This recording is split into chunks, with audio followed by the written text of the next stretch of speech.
Level up patrol na! Level up patrol na! Level up patrol na!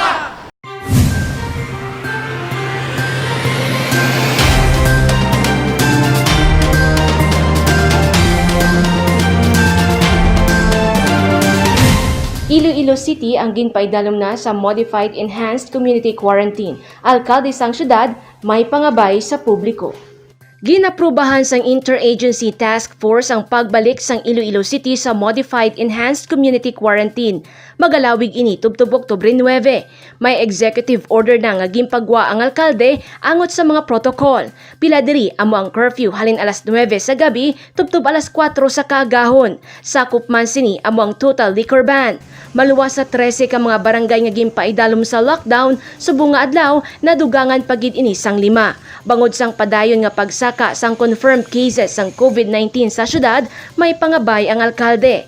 Pangabay ko sa tanan nga palihog lang sunod sa mga protocols, ang mga minimum health standards sa idalom sang MECQ. Sige pa saka sa mga kaso. Samtang ginpasalamatan sang alkalde ang tanan nga naghatag sang donasyon agud matigayon ang pagdulong sa mga pagkaon sa mga barangay nga apektado sang lockdown. Nagapasalamat gid ako sa tanan nga nag-amot sa syudad, nagapadala sang bugas, canned goods, noodles, kag iban pa dira sa Harod Gym, including mga distilled kag mineral water. Nagakinanlangin man kita kaya kadamo sa mga barangay ta sa lockdown.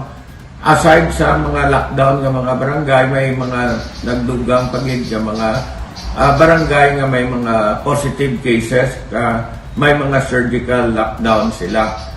Padayon nga nagapanawagan ang syudad sang donasyon para sa mga residente nga apektado sang lockdown. Samtang padayon man nga ginaapila sang alkalde sa publiko ang pagsuksok sang face mask kag face shield, paghugas sang kamot, pag-obserba sang social distancing kag pagtiner sa balay kun wala man lang sang importante nga transaksyon.